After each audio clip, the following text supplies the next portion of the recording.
ये महाराणा प्रताप का निर्माण स्थल है। यहाँ अंतिम समय में महाराणा प्रताप ने यहाँ प्रवास किया और यहीं पर शरीर छोड़ा और यहाँ उनका अंतिम संस्कार किया गया।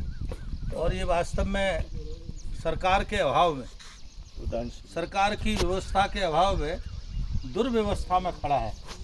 दुर्भाग्य ये है कि देश में सरकारें जहाँ करोड़ों रुपए जने काय पे फैशन पे खर्च करती है और यहाँ देखिए कोई फुब्बारे बंद है।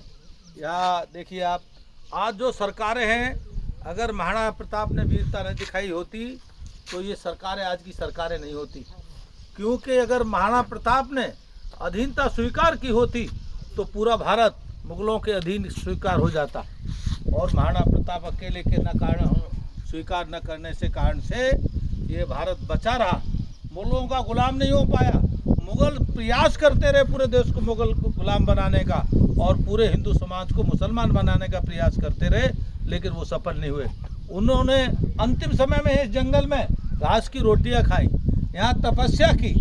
और हम सब बड़े देश के दुर्भाग्यशाली लोग हैं, हम इस स्थान को नहीं जानते। मैं स्वयं भी नहीं जानता। अगर आज महाराज स्वामी जी, हमारे महानिमाणी अखाड़े के महामंडलेश्वर पूज्य स्वामी हितेश्वरानंद जी महाराज ने आज हमको अगर अवगत न कराया होता तो शायद मैं भी नहीं जानता।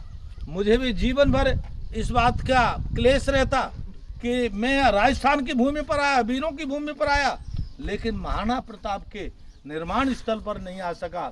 और मैं आज महाराज जी का बहुत धन्यवाद प्रकट करता हूँ कि महाराज जी ने मुझे निर्माण स्थल पर माथा टेकने का अवसर दिया। मैं पुनः महाराणा प्रताप को माथा टेकता हूँ, क्योंकि महाराणा प्रताप का ऋण इतना है कि भारत का एक एक वासी पूरा जीवन चुकाना चाहे तो भी महाराणा प्रताप का ऋण नहीं चुक सकता। भारत के एक एक बच्चा और सारे जीवन देश समाज के लिए काम करे तो भी वह ऋण नहीं चुका सकता। तो मेरा सभी देशवासियों से आग्रह है कि आप इस वीडियो को कम से अधिक शेयर करें, ताकि पूरे भारत के नहीं पूरे विश्व के लोगों को पता लगे कि जो हम चर्चा करते हैं कि सब जगह कि महाराणा प्रताप ने घास की रोटियां खाई और वह जंगल यही है, यह वन क्षेत्र ही है। ये उदयपुर से लगभग 50-60 किलोमीटर पर जंगल है। ये चावंडे गांव है, उसके पास में पड़ता है। और देखेंगे आप, इसके चारों तरफ प्राचीन तालाब है। आप कल्पना कर सकते हैं कैसी स्थिति रही होगी। और यहाँ पर वास्तव में उस समय क्या स्थिति हुई होगी पता नहीं मुझे, लेकिन यहाँ पर देखिए आप कितनी दुर्व्यवस्था है। भारत सरकार से मैं आग्रह करूंगा कि भारत सरकार बिना विलंब करे इसका जीर्णोद्धार करे, इसको सुंदर बनाए और भारत का विशेष तीर्थ स्थल इसे घोषित करे। पर्यटक स्थल नहीं, तीर्थ स्थल, क्योंकि वास्तव में ये भारत का तीर्थ है। क्योंकि महाराणा प्रताप न होते तो शायद हम सबकी सुन्नत होती और हम सब मुगल होते। आज हम मुगल नहीं है, आज हिंदू होकर के हम साहिबान से कहते हैं। तो देश का एक योद्धा है जिसका नाम महाराणा प्रताप है, जिसके योद्धा की पूरा विश्व लोहा मानता है। आज भी पूरा विश्व कहता है कि महाराणा प्रताप जैसा योद्धा पैदा अब तक नहीं हुआ। भविष्य में होगा कि नहीं होगा तो ये बड़ा कठिन काम है।